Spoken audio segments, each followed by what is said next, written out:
요즘에 한국 영화계에서 큰 사건이 진행되고 있습니다. 왕과 사는 남자라는 영화가 관객 수가 1,400만을 돌파해서 한국 영화 흥행 탑5에 들었다고 합니다. 저도 일조를 했습니다.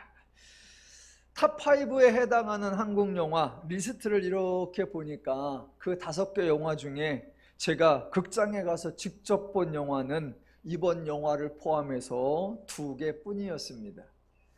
또 다른 자료에 우리나라의 영화와 외국 영화를 합쳐서 관객 수가 1,000만이 넘은 영화가 총 34편이 있다 그래요. 그래서 그 리스트를 이렇게 확인을 보니까 그 34편의 영화 중에 제가 직접 극장에 가서 본 영화는 달랑 3개에 불과했습니다. 제가 특별히 영화 보는 것을 싫어하는 것도 아닌데 그렇다고 굳이 영화를 보러 극장에 가는 타입도 아닙니다. 예전에 코로나 발생하기 전에는 우리 둔산지방회가 원래를 하면 모여서 먼저 경건회를 하고 그 다음에 회의를 하고 그 다음에 식사를 하고 그리고 오후에는 단체로 영화를 보는 그런 순서가 있었어요. 그래서 몇 번 영화를 보긴 했는데 코로나 이후부터는 그것마저 없어져서 극장에 가는 일이 거의 없습니다. 영화계에 종사하는 분들에게는 제가 거의 도움을 드리지 못하고 있습니다. 그러다가 이번에는 제가 먼저 아내에게 영화 보러 가자라고 제안을 해서 함께 영화를 보았습니다. 영화를 보고 나오면서 제가 안사람에게 툭 던진 말이 이거였습니다. 감독이 참 운이 좋다. 사실 영화가 아주 훌륭한 영화 같지는 않았습니다. 내용이 엄청난 반전이 있어서 신선한 것도 아니었고 그렇다고 영상미가 빼어난 것도 아니었고 출연한 모든 배우들의 연기가 탁월한 것도 아닌 것 같고 주옥 같은 명대사가 있었던 것도 아니었고 어찌 보면 지극히 평범한 영화 같았습니다. 그런데 많은 관객들이 찾는 것을 보고 심지어는 저도 직접 극장에 가기도 했으니 나름의 매력이 있는 것 같습니다. 얼마 전 방송에 그 영화의 감독과 주연 배우가 등장을 해서 대담을 했는데 사회자가 그 영화와 관련된 댓글 중에 아주 의미 깊은 댓글을 2개를 소개해 주었습니다. 저도 그 댓글을 보고 무척 공감했습니다. 댓글 중에 하나는 이렇습니다. 500년이 지나서야 단종의 장례식을 온 나라가 치루어 주는 것 같다. 또 다른 댓글은 관객으로 들어가서 백성이 되어 나왔다. 영화 대사보다 댓글이 훨씬 더 멋있었습니다. 그동안 단종과 관련된 내용은 TV 드라마 사극에서 단골 주제였습니다. 하지만 어떤 드라마도 이번 영화와 같은 큰 반응을 얻은 적이 없습니다.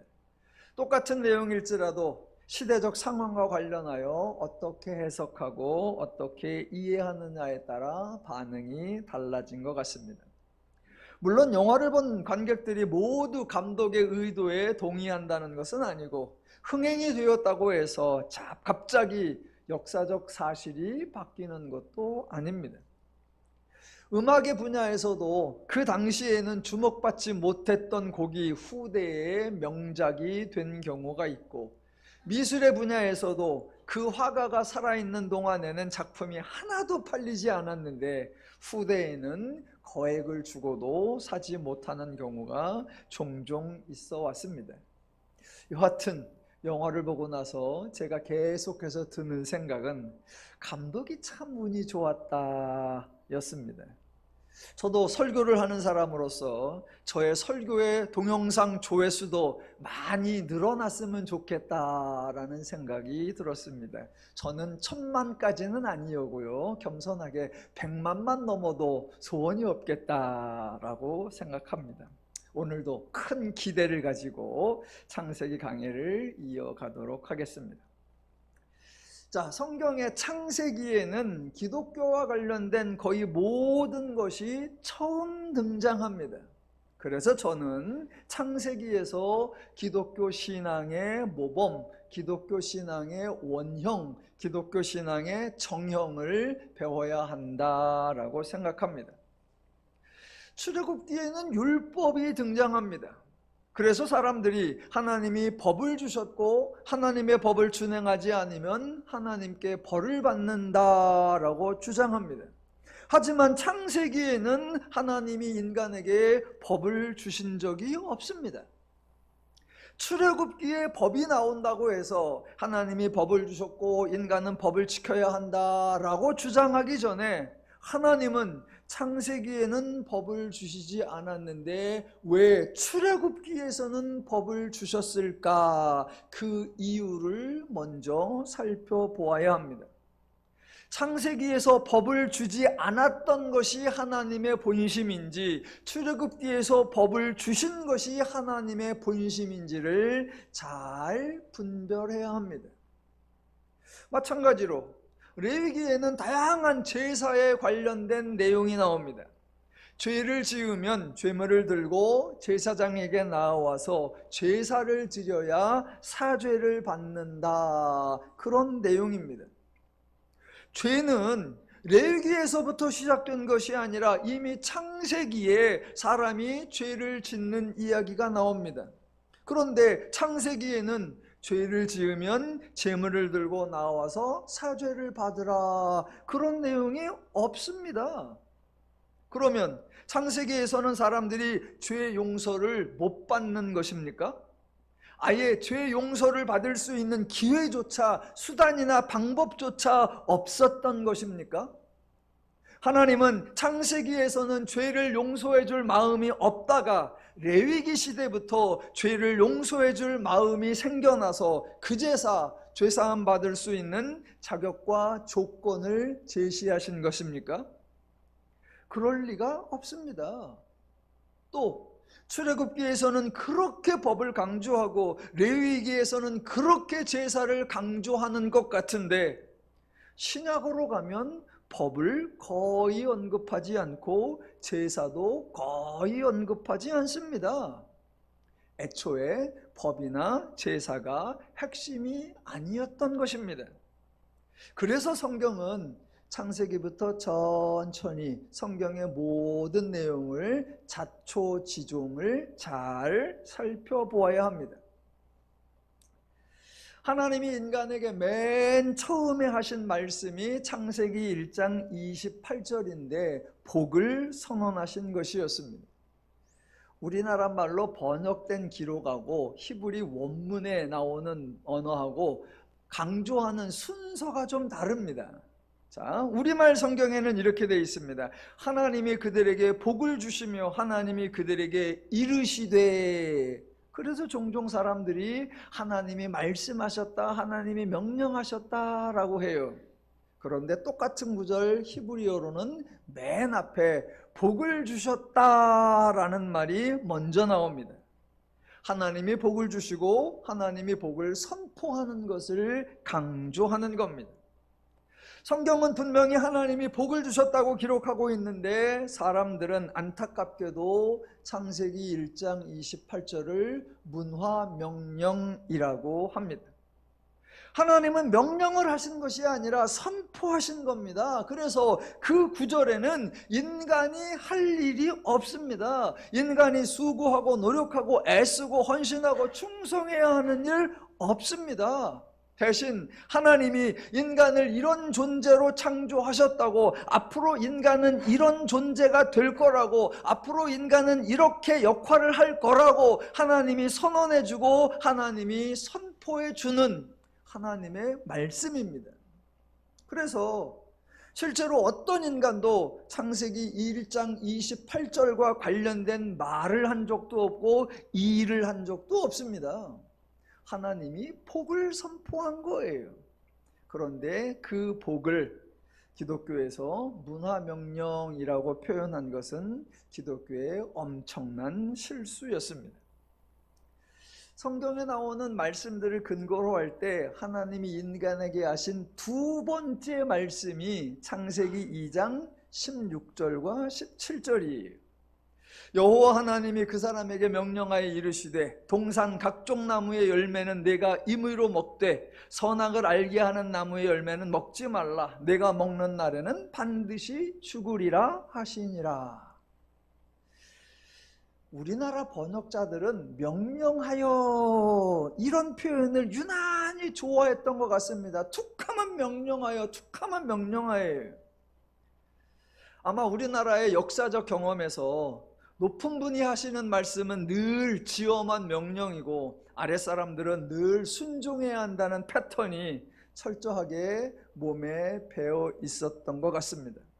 하지만 하나님은 다르다라는 사실을 놓친 거예요. 하나님은 우리나라뿐만 아니라 지구상의 어느 시대 어느 지역에 살았던 어떤 사람, 어떤 왕, 어떤 통치자, 어떤 권세자, 어떤 높은 사람과도 전혀 차원이 다른 분이십니다. 하나님은 인간에게 명령하시는 분이 아니고 인간에게 복종을 요구하시는 분이 아닙니다. 특히나 창세기 2장 16절과 17절은 인간의 먹는 것에 관한 말씀이에요. 사람끼리도 먹는 것 가지고 치사하게 하면 안 됩니다. 그래서 하나님은 먹을 것에 관하여 인간에게 불편하게 말씀하지 않으십니다. 먼저 2장 16절이 나오는데 참 멋있어요. 동산 각종 나무의 열매는 내가 임의로 먹되, 즉 먹고 싶은 대로 먹으라, 먹을 수 있는 대로 먹으라, 내 마음껏 하라. 하나님이 풍성한 은혜를 주십니다. 요만큼 일정한 양을 정해놓고 요거 너희가 나누어 먹어라 라고 하거나 이거 아껴 먹으라 라고 하지 않습니다. 급식 주는 것처럼 배식 주는 것처럼 하지 않습니다. 하나님은 너희가 임으로 먹되 먹고 싶은 만큼 먹을 수 있을 만큼 먹고 싶은 때에 마음껏 먹으라. 하나님의 말씀은 제한이 없습니다. 그래서 성경에 나오는 표현이 누구든지 언제든지 얼마든지 마음껏 항상 범사에 이러고 나오는 거예요. 자, 그렇게 마음껏 먹으라 라고 한 다음에 2장 17절이 나오는 순서입니다. 이 순서가 너무너무 중요해요. 하나님은 인간에게 불편한 상황을 만들어 놓고 그럼에도 불구하고 인간이 하기 힘든 내용을 준수하라 라고 강요하지 않습니다.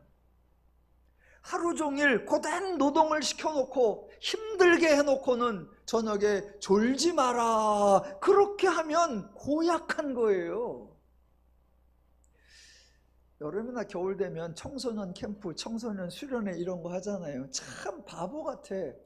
아침에 일어나가지고 간단하게 큐티 같은 거 하고 오전에 어떤 특강을 하고 오후에는 여름이니까 물놀이 같은 거 합니다. 뭐 수중 체육대회, 뭐 교회 올림픽 그래갖고 막 땀을 쫙 내게 해요. 그러니까 이제 힘들었어. 그러면 저녁에 이제 배식이 나오는데 제육 불고기 막 이런 거 나옵니다. 그래갖고 땀을 쫙 내고 힘들고 배부르게 먹었어. 그러면 이제 8시부터 저녁 집회합니다. 어떻게 한다? 다 졸지요. 졸리게 만들어 놨잖아. 그래 놓고 목사님이 설교하러 나와서는 졸지 마세요. 하나님 말씀을 전하는데 눈 똑바로 뜨고 뜰 수가 없어. 그러니까 캠프를 가거나 부흥회를 하면 집회를 언제 해야 된다? 새벽에 가장 똘망할 때, 가장 힘이 팔팔할 때, 가장 정신이 있을 때 그때 하고 점심 먹고 저녁 먹고 놀아라, 놀아, 뛰어라, 졸리면 자라 이래야 돼요. 하나님은 불편하고 힘든 상황을 만들어 놓고 그걸 견뎌라, 그걸 이겨내라, 그걸 극복하라 그렇게 하지 않으십니다. 먹을 것과 관련해서 겨우 허기를 면할 수 있을 만큼 허접한 음식을 주고 나서는 바로 옆에 있는 먹음직도 하고 보암직도 하고 지혜롭게 할 만큼 탐스럽기도 한 나무의 열매를 먹지 말라라고 하시면 그거 치사한 거예요. 우리 하나님은 절대로 고약하신 분이 아니고 절대로 치사하신 분이 아닙니다. 인간에게 난처한 상황을 만들지 않을 뿐더러 인간에게 곤란한 일을 하라고 요구하지 않으십니다. 물론 하나님이 인간에게 어떤 일을 지시하고 어떤 일을 하라라고 하실 때가 있습니다. 그런데 그 내용이나 그 일을 찬찬히 살펴보면 그 앞에, 즉 사전에 이미 자연스럽게 그 일을 행할 수 있도록, 부담 없이 편안하게 그 일을 실천할 수 있도록 하나님이 조치를 다 취해 놓고 그 다음에 너희는 이렇게 하라 라고 말씀하십니다. 이게 하나님의 순서예요. 선조치 후 말씀. 하나님이 먼저 조치 배려를 다 해놓고 그러므로 너희는 이렇게 하라. 성경에 혹시 명령이라고 나와도 그건 명령이 아니고요, 요구 나와도 그거는 실상은 요구가 아닙니다. 앞뒤를 찬찬히 살펴보면 당연하게 할 수 있고 저절로 할 수 있고 쉽게 할 수 있는 거예요. 예를 들어보죠. 이미 여러분 머릿속에 떠오르실 겁니다. 만나와 안식일이 바로 대표적 순서입니다. 안식일, 일곱째 날에는 일하지 말라라는 규정, 그 규율이 핵심이 아닙니다. 하나님이 매일매일 만나를 주시고 특별히 여섯째 날에는 만나를 2배로 주시겠다는 겁니다. 그렇게 2배로 풍성하게 그 다음날 먹을 것까지 다 베풀어 주신 후에 일곱째 날에는 만나를 거두러 나가지 말라라고 하십니다. 일곱째 날에 나가지 못하도록 금지하고 막으시는 것이 아니라 일곱째 날에는 나갈 필요가 없다라고 설명해 주시는 거예요. 집에 먹을 만나가 쌓여 있는데 그 다음 날에는 또 만나가 풍성하게 내릴 건데 일곱째 날에 누가 나갑니까? 왜 나갑니까? 그러니까 나가지 말라가 아니라 나가지 않아도 된다라는 하나님의 말씀이에요. 아니, 이것보다 더 쉽고 이것보다 더 당연한 게 어디 있습니까? 하나님의 말씀은 늘 이런 식이에요. 십자가와 11조와 헌금과 예물에 관한 것도 같은 패턴입니다. 11조를 바쳐라, 처음 난 것을 여호와께 드려라, 여호와 앞에 나올 때에 빈손 들고 나오지 말라, 이게 핵심이 아닙니다. 그 앞에 반드시 이런 구절이 있습니다. 여호와가 너희에게 소산을 주거든, 그래서 너희가 소산을 거두거든, 바로 나와요. 하나님이 주시지 않으면 아예 지시를 하지도 않습니다. 하나님이 주시고 그래서 내가 받아서, 그것도 풍성히 받아서 드릴 만큼, 드리고 싶은 마음이 생길 만큼 감사히 받았을 때 저절로 양손 듬뿍 들고 하나님 앞에 나올 수 있는 겁니다. 심지어는 그렇게 가지고 나와서 무엇하라? 너희가 여호와 앞에서 먹고 마시고 즐거워하라. 세상에 이거보다 더 쉬운 경우는 없습니다. 이게 하나님의 순서이고 이게 하나님의 패턴이고 이게 하나님의 원리예요. 이런 걸 기독교 용어로 은혜의 원리라고 하고, 이런 걸 더누림교회의 용어로 하면 선신행 후인응, 하나님이 먼저 역사하시고 후에 인간이 반응한다입니다. 성경이 늘 이런 식이에요. 구약에 하나 신약에 하나 예를 더 들어볼까요? 출애굽기에서 하나님이 율법을 주셨다고 했습니다. 그런데 율법을 언제부터 시행한다고요? 사람들은 법을 선포하면 그 순간부터 법을 시행한다라고 생각합니다. 그래서 율법 준수 여부에 따라 광야를 지나갈 수 있는지 가나안에 들어갈 수 있는지가 결정된다고 말합니다. 그래서 1세대가 가나안에 들어가지 못한 것은 여호와의 법을 준행하지 않았기 때문이다 라고 말합니다. 아니요, 절대로 그렇지 않습니다. 광야를 지나 가나안에 들어가는 것, 그거 하나님의 약속, 하나님의 맹세, 그거 하나님이 하실 일, 하나님이 책임지실 일입니다. 그렇게 하나님이 인도하셔서 이스라엘이 광야를 지나 가나안에 들어가거든, 땅을 정복하거든, 각 지파별로 땅을 분배받아 정착하여 안정된 생활을 하게 되거든, 그때부터 율법을 준행하라라는 거예요. 그러면 율법은 복을 받는 수단과 방법이 아닙니다. 이미 받은 복, 이미 받은 은혜를 상실하지 않고 서로 화목하게, 서로 평안하게, 서로 행복을 누리며 살게 하는 하나님의 안내서, 하나님의 가이드가 되는 거예요. 이게 하나님의 순서, 이게 율법의 의미, 율법의 가치, 율법의 용도입니다. 신학에서도 마찬가지예요. 대표적으로 사도행전 1장 4절에 이렇게 나옵니다. 사도와 함께 모이사 그들에게 분부하여 이르시되 예루살렘을 떠나지 말고 내게서 들은 바 아버지께서 약속하신 것을 기다리라. 기다리는 건 따로 할 일이 없어요. 기다리는 건 특별히 할 일이 없습니다. 그냥 평상시 사는 대로 살고 있으면 저절로 기다리는 거예요. 이어서 8절 오직 성령이 너희에게 임하시면 너희가 권능을 받고 예루살렘과 온 유다와 사마리아와 땅끝까지 이르러 내 증인이 되리라 하시시나. 기다리고 있으면 하나님이 약속하신 성령을 보내실 건데 그렇게 보내면 성령이 우리에게 임하는 거고 그러면 우리가 권능을 받는 거고 그러면 우리가 증인이 된다는 거예요.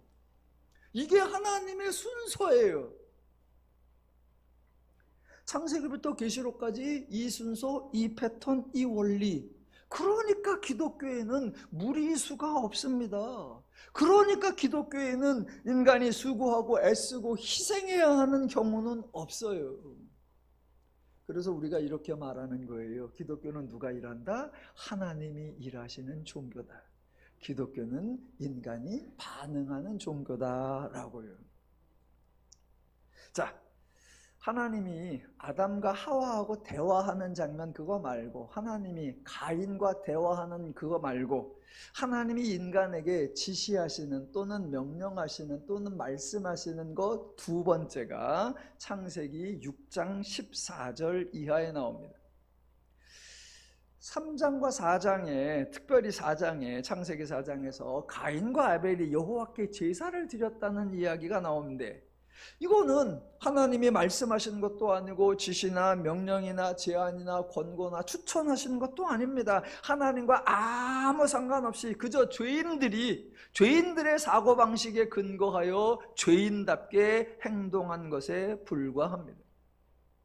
자, 원래 하나님이 가인과 아벨에게 제사를 드리라라고 한 적이 없으니까 하나님은 가인과 아벨에게 어떤 칭찬도 하신 적이 없고 어떤 상을 주신 적도 없습니다. 사실 하나님은 따로 또 인간들에게 하실 말씀이 없어요. 왜냐하면 창조 때에 하나님의 형상과 모양을 주셔서 하나님이 베풀어 주신 모든 복락을 누리며 살 수 있도록 해 주셨잖아요. 더 이상 할 게 없을 만큼 주셨기 때문에 따로 하실 말씀이 없어요. 인간이 죄인이 지었다, 죄인이 되었다. 그렇다고 하나님이 창세기 1장 28절에서 복을 주시며 이르시되 하신 말씀 중에 단 하나도 취소하지 않으셨습니다. 인간이 죄인이 되었다고 해서 인간을 대하는 하나님의 자세, 태도, 마음, 행동 바뀌지 않았습니다. 하나님은 여전히 인간을 사랑하셨고 여전히 인간에게 은혜를 주셨습니다. 하나님은 달라지지 않았는데 대신 인간의 삶에 큰 문제가 발생했지요. 사람의 죄악이 세상에 가득하였고 모든 혈육 있는 자의 행위가 부패하여 온 땅이 부패하였고 그래서 포악함이 땅에 가득하였고 결과적으로 그 끝날이 이르렀다입니다. 이런 상황에서 절박해야 하는 존재가 누구입니까? 사람. 이 처지에서 절실해야 하는 존재가 누구입니까? 사람. 이 상태에서 가장 절망적인 존재가 누구입니까? 사람. 곤고해졌고 불행해졌고 삶이 고되고 힘들고 어려워졌습니다. 삶 자체가 두렵고 불안해졌습니다. 만약 사람이 제사를 드리려고 했다면 이때 드렸어야 합니다. 자신들의 모든 간절함을 다 모아서 여호와께 호소해야 할 때, 아니 하나님이든 우상이든 어떤 신이든 제발 도와달라고 간절히 부탁하려면 바로 이때 했어야 합니다. 그런데 인간 중에 어느 누구도 어디에서도 단 한 번도 하나님의 도움을 구하지 않았습니다. 물론 본문에는 기록이 되어 있지 않지만 이런 상황에서 사람들이 천하태평으로 가만히 있었을 리는 없습니다. 죄악이 가득한 세상, 포악이 가득한 세상을 살고 있는데 어떻게 편하게 지낼 수 있겠습니까? 아마도 죄인들이 각자 다양한 종교 행위들을 했을 거예요. 이 죄인은 이런 제물을 바치고 저 죄인은 저런 제물을 바치고 저 죄인 이 죄인 이런 방식 저런 수단으로 이 신에게 혹은 저 우상에게 제발 도와달라고 빌고 절하고 애원하고 간구하고 했을 겁니다. 그런데 어느 신도 어떤 응답도 없었고 당연히 인간의 삶에 어떤 것도 해결되지 않았죠. 바로 그런 상황에서 창세기 6장이 펼쳐지고 있는 거예요. 죄인들 중에 하나인 노아에게 하나님이 은혜를 주시고 그 죄인된 노아를 보시고 하나님이 의인이라 여겨주시고 당대의 완전한 자라 여겨주시고 하나님이 노아를 통해 하나님의 사역을 시작하시는 거예요. 그러면서 하나님이 인간에게 두 번째 하시는 말씀이 창세기 6장 14절에 나옵니다. 첫 번째 말씀인 창세기 2장 16절과 17절에서는 인간이 딱히 할 일이 없었습니다. 그런데 두 번째 말씀하시는 이 6장 14절에서는 인간이 실제적으로 해야 하는 일이 구체적으로 제시되어 있습니다. 창세기 6장 14절, 너는 고페로 나무로 너를 위하여 방주를 만들되 그 안에 칸들을 막고 역청을 그 안팎에 칠하라. 내가 만들 방주는 이러하니 그 길이는 300규빗 너비는 50규빗 높이는 30규빗이라. 거기에 창을 내되 위에서부터 한 규빗에 내고 그 문은 옆으로 내고 상증하 3층으로 할지니라. 여기서 강조해야 되는 것은 하나님이 방주를 만들라고 지시하셨다, 하나님이 이렇게 만들라고 명령하셨다가 아닙니다. 왜냐하면 하나님이 하신 말씀 중에 하나님에게 필요한 것, 하나님에게 도움이 되는 건 하나도 없습니다. 지금 하나님이 급한 일이 생겨서 누군가에게 도움이 절실해서 노아를 부르신 게 아닙니다. 노아는 시대를 통찰하는 안목이 있어서 하나님이 부르신 게 아니에요. 노아는 문제를 관찰하고 해법을 제시할 줄 아는 지혜가 있어서 부른 거 아닙니다. 하나님도 못하는 일을 노아는 할 수 있는 능력이 있고 재주가 있어서 하나님이 노아를 부른 거 아니에요. 인간의 문제를 아시는 유일하신 분 하나님이시고 인간에게 해법을 제시할 수 있는 유일한 분 하나님이시고 실제로 돌파구를 마련할 수 있는 유일한 분도 하나님이십니다. 그래서 하나님이 나서시는 거예요. 그래서 방주와 관련된 모든 사역의 궁극적 목적이 14절에 정확하게 이렇게 나옵니다. 너는 고페르나무로 너를 위하여 방주를 만들되. 누구를 위하여? 너를 위하여입니다. 너를 위하여. 기독교에서 너무나 자주 사용하는데 전혀 성립될 수 없는 표현이 바로 하나님을 위하여입니다. 제가 자주 말씀드렸으니까 생각해 보십시오. 아니 도대체 인간이 어떻게 하나님을 위할 수 있습니까? 도대체 인간이 어떻게 하나님에게 도움이 될 수 있습니까? 도대체 인간의 무엇이 하나님에게 기여할 수 있습니까? 노아가 방주를 만든 것입니다. 만들죠. 누가 탑니까? 하나님이 타시는 게 아니라 노아와 가족들과 온갖 짐승들이 탈 겁니다. 다른 장면에서 하나님이 아브라함에게 아들을 주시고 그 아들이 컸을 때 너는 아브라함아 너는 자식 이삭을 바치라 라고 하십니다. 아니 하나님이 아브라함의 아들 데려다가 도대체 무엇에 쓰십니까?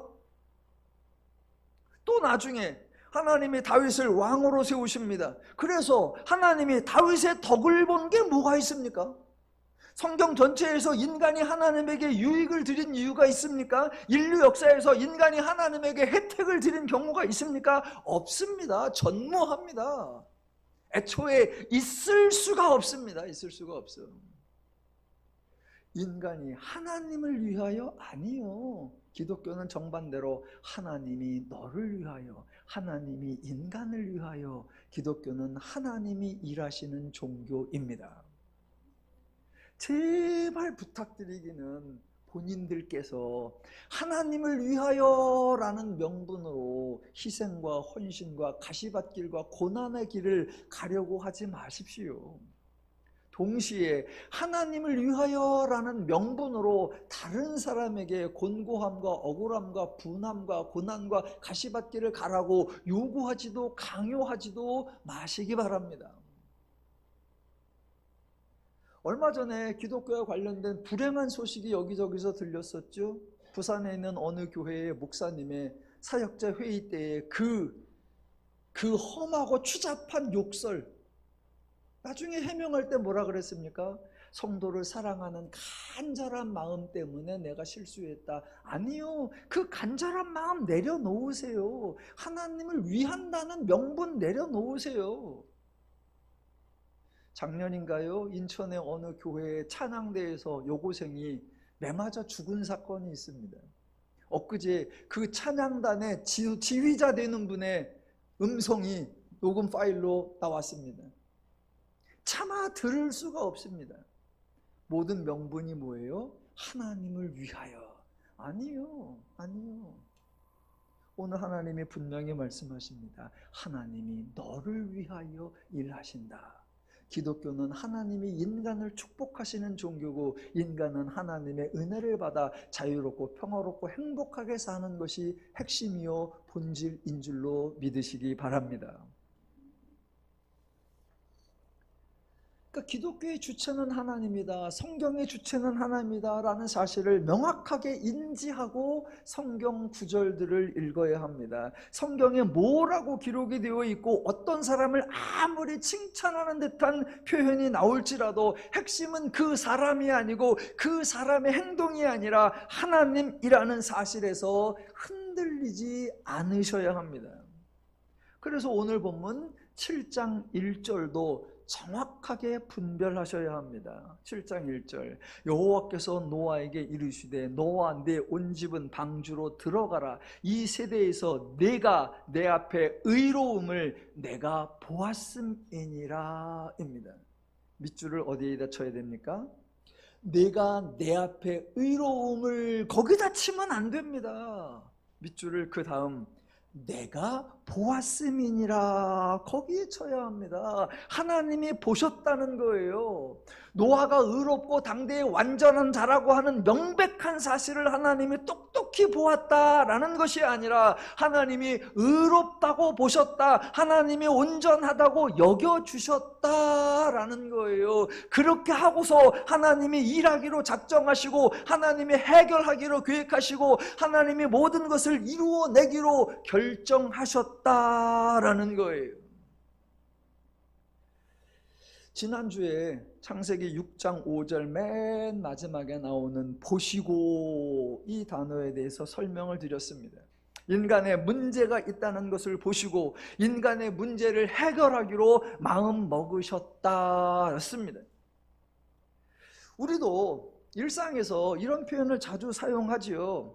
내가 난감한 상황, 내가 좀 곤란한 상황, 내가 좀 어찌할 수 없는 상황에 처했으면 누군가에게, 해결할 수 있는 분에게 좀 해결해 달라고 부탁을 합니다.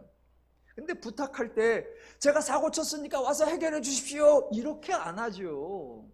부탁을 해야 되고 좀 미안하니까 제가 이렇게 큰 사고를 쳤습니다, 빨리빨리 해주세요 그러지 않고 살짝 애둘러서 말하죠.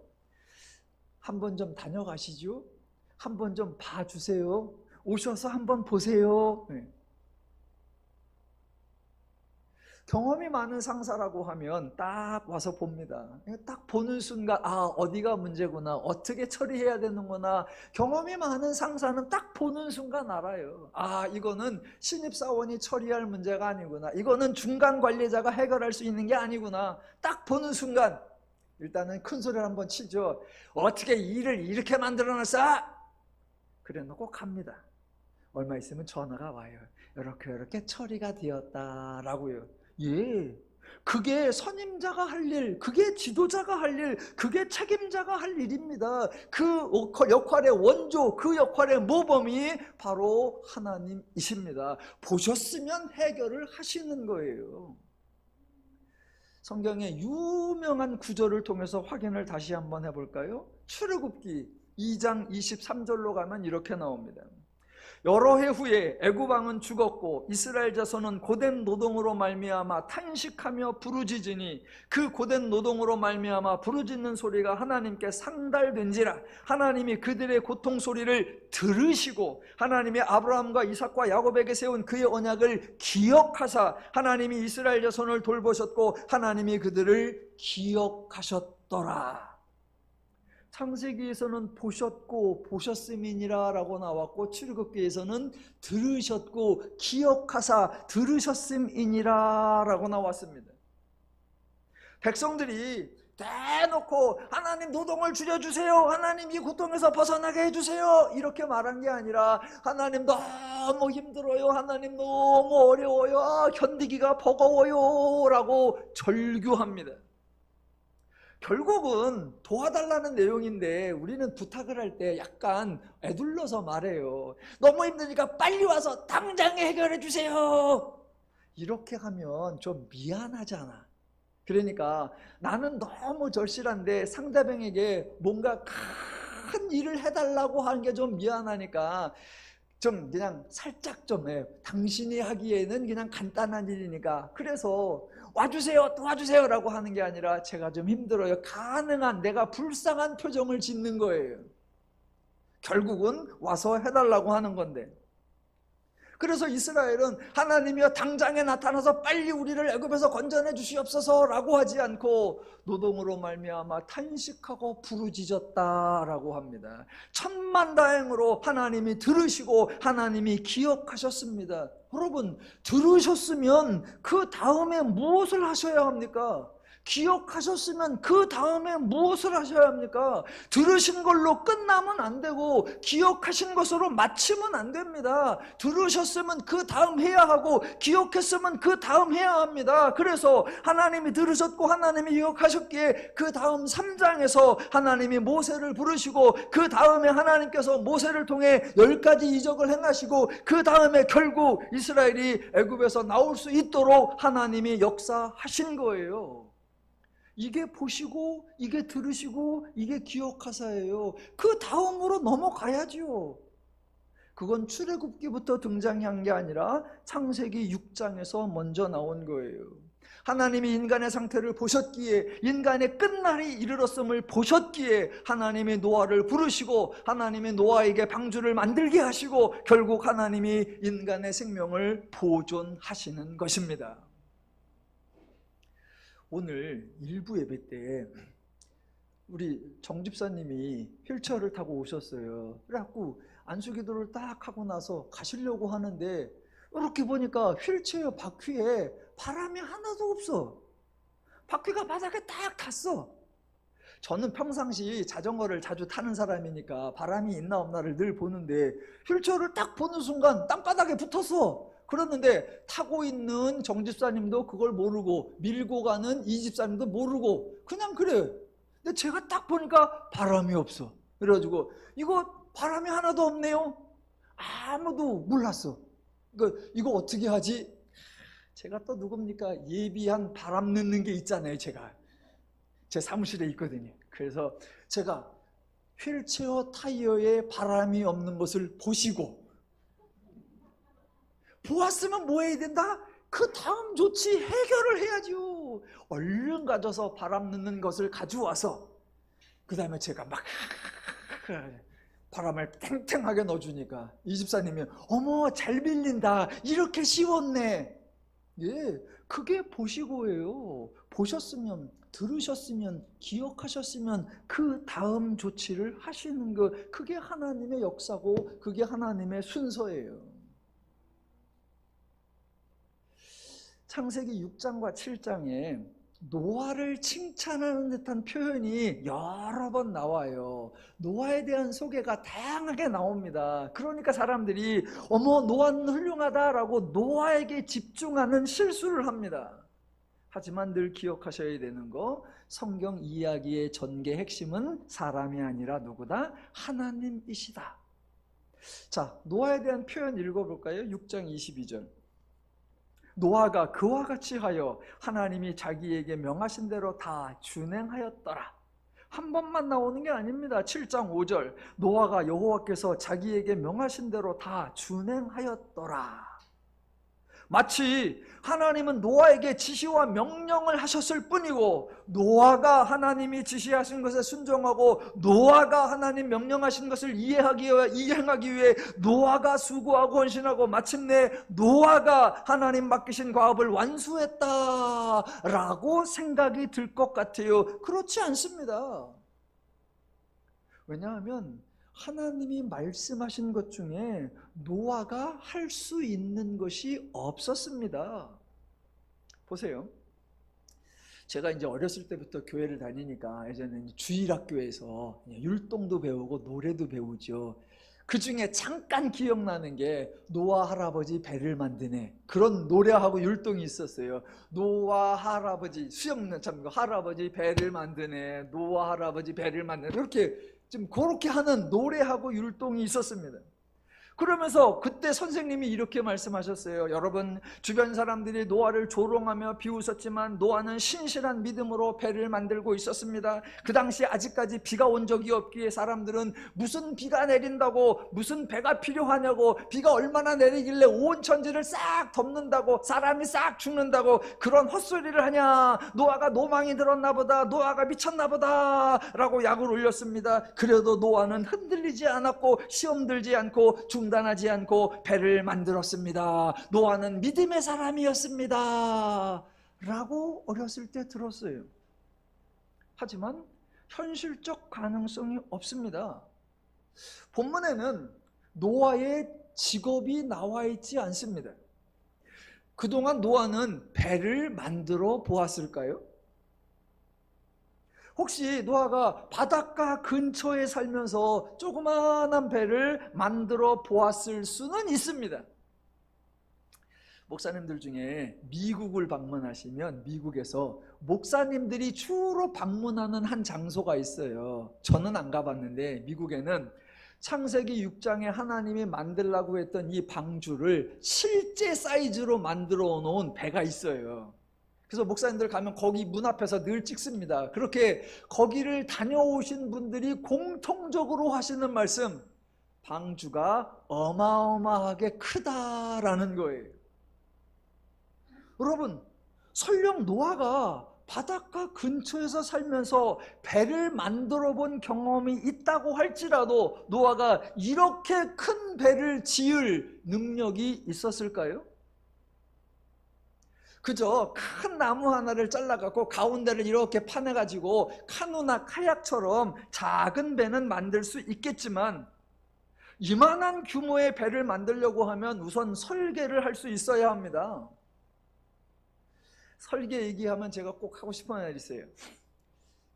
저희 아버님이 1980년도경에 조그마한 단독주택을 하나 건축을 하셨어요. 그랬는데 사정이 좀 어려울 때 겨우겨우 집을 지으니까 비용을 어떻게든 줄여야 돼. 그 첫 번째가 뭐냐면 설계사에게 의뢰해서 설계도를 그리는 게 비용이 드니까 설계사에게 맡기지 않고 저희 아버님이 집에서 본인이 그리셨어요.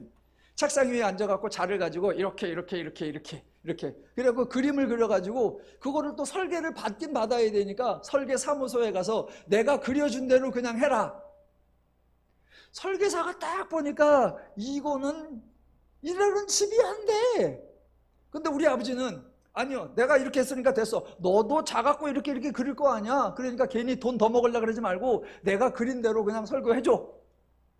저기요 어르신, 이렇게 갖고는 집이 안 되나. 아이 시끄러 그냥 이대로 해줘. 그래가지고 그냥 설계도를 받아왔어요. 그리고서 집을 지었더니 집이 엉망이에요.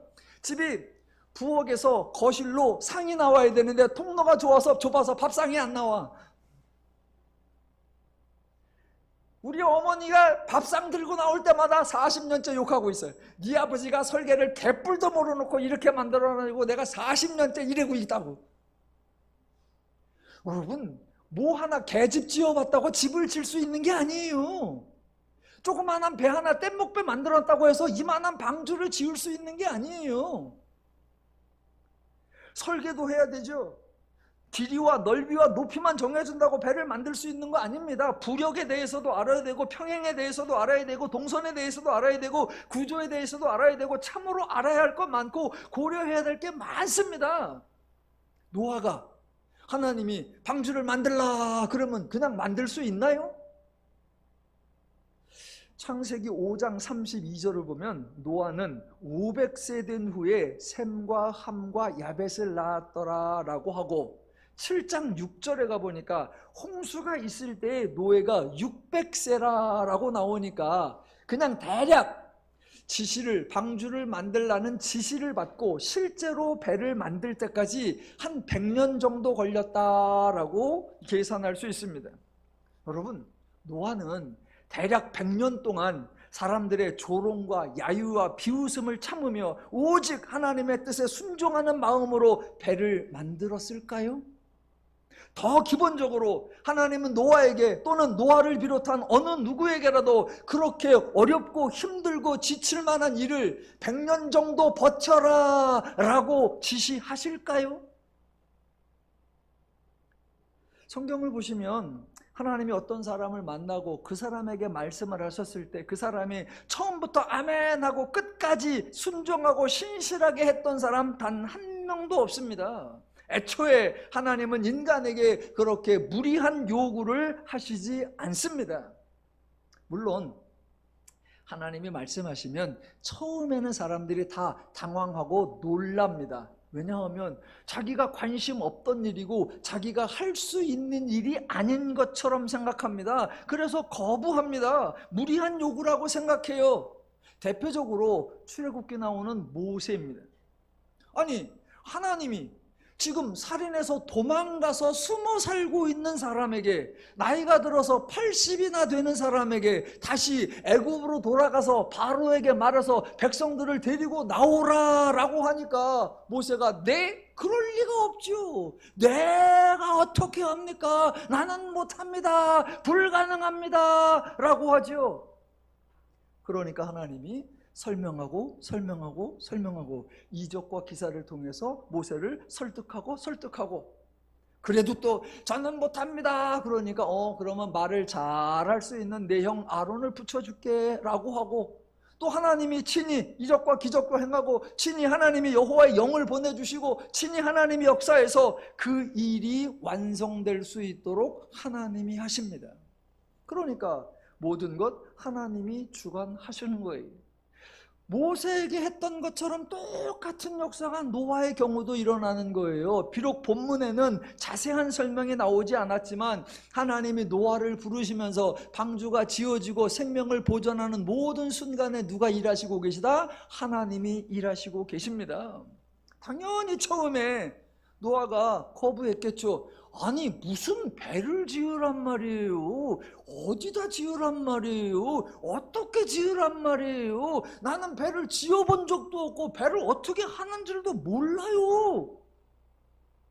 하나님이 노아에게 설명하고 또 설명했습니다. 여기다 갖다 놓아라. 요것을 잘라다가 이렇게 하라. 하나님이 하나하나 도와주십니다.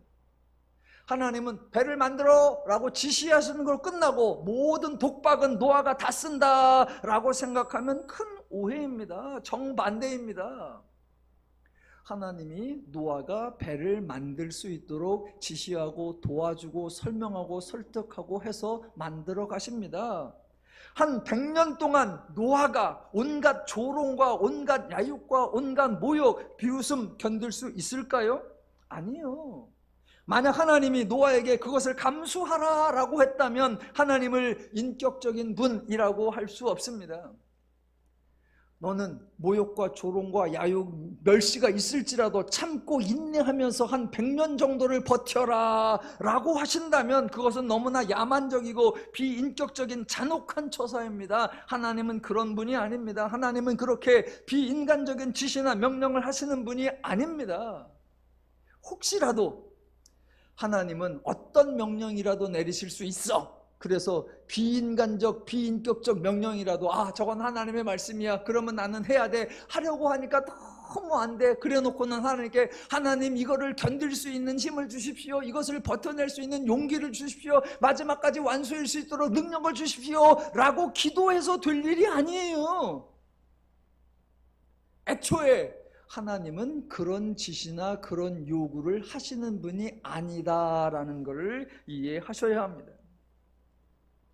처음에 방주를 만들라는 말씀에 당연히 노아가 당황했을 겁니다. 아주 난감했을 겁니다. 하나님이 도와주셔서 시작을 하게 됩니다. 당연히 어려움에 처합니다. 그 어려움 처할 때 누가 하나님이 해결해 주십니다. 사람들이 와서 구경하면서 조롱하기도 합니다. 야, 제가 미쳤나 봐. 이제 쓸데없는 일을 하고 노망이 났구나. 그때 하나님께서 노아를 설득하고 하나님께서 노아를 도와주시는 조치가 창세기 6장 18절에 나오는 거예요.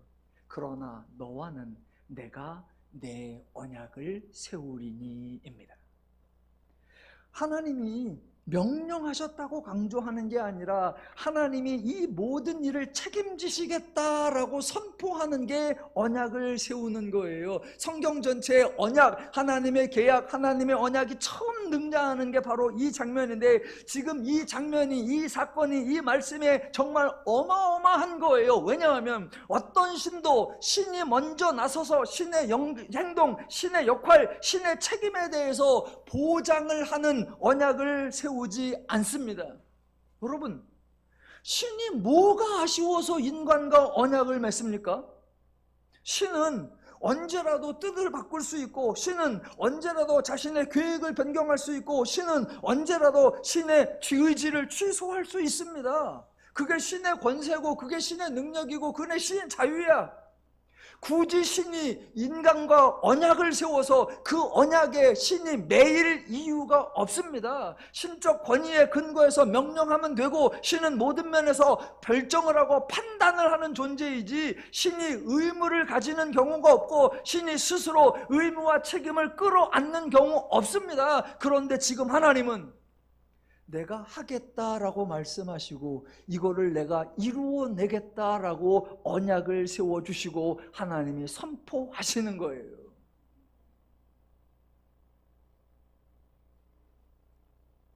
노아는 사람들의 조롱과 야유와 비난을 참아가면서 견뎌내면서 인내하면서 방주를 만들어가고 있는 게 아닙니다. 그 시대 사람의 죄악이 세상에 가득하였고 포악함이 땅에 가득하였고 그 끝날이 이르렀던 때입니다. 노아를 비롯한 모든 인간이 불행한 삶, 두렵고 힘들고 불안하고 어렵고 고통스러운 삶을 살고 있습니다. 서로가 모두 야 이러다 세상 망한다라는 거 말하고 있습니다. 대신 어떻게 해야 할지 무엇을 해야 할지 아무도 모르고 있는 시대입니다. 그때 하나님이 노아에게 인간의 실상을 알려주시고 하나님이 노아에게 피할 길을 알려주시고 하나님이 구체적으로 방주를 요렇게 만들라라고 하시고 하나님이 실제적으로 요런 걸 준비해서 요런 동물이 들어가서 너희는 며칠 동안 거기다가 살다 나와서 내가 너희의 생명을 보존하게 하리라 라고 하나님이 설명해 주신 거예요.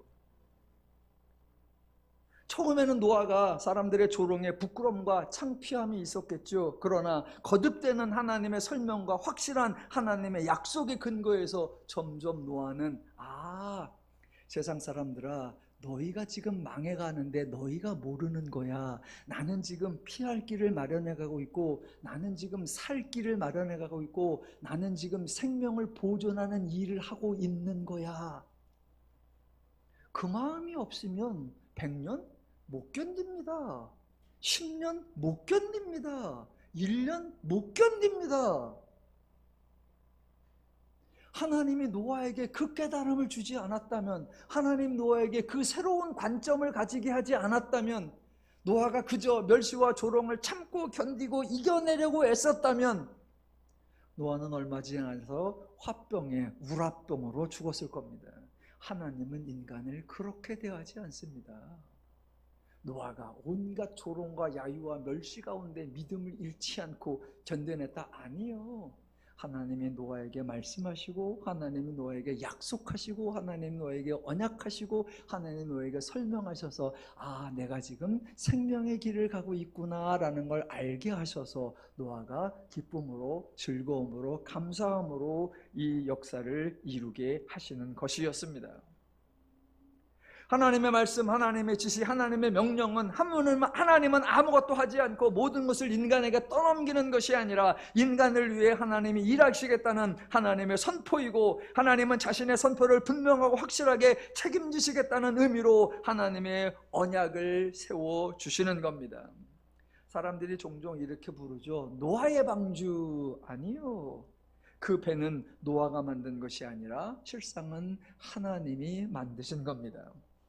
하나님은 모든 생명 있는 것들을 쓸어버리고 멸절시키려고 하는데 노아가 생명을 사랑하여서 노아가 생명을 보존하려고 한다? 아니요, 정반대입니다. 인간은 죄의 결과로 자멸하고 멸절될 위기에 처해 있을 때 하나님이 노아를 부르시고 인간의 문제를 보시고 인간을 구원하시고 인간의 생명을 보존하기로 하나님이 약속하시고 언약하시고 그 사역을 진행하시는 것입니다.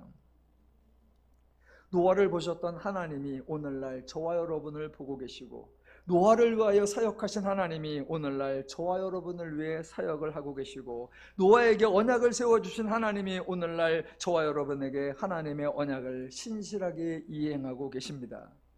멸절돼가는 세상에서 생명을 보존해가는 하나님께서 특별히 오늘날 더누림교회에서 투병 중에 있는 우리 귀한 성도님들의 생명을 치유하시고 회복하시고 건강을 이루어 주실 줄로 믿습니다. 하나님으로 인해 즐겁고 평안하고 자유롭고 행복한 삶을 풍성히 누려가시기를 주님의 이름으로 축원합니다. 기도하겠습니다.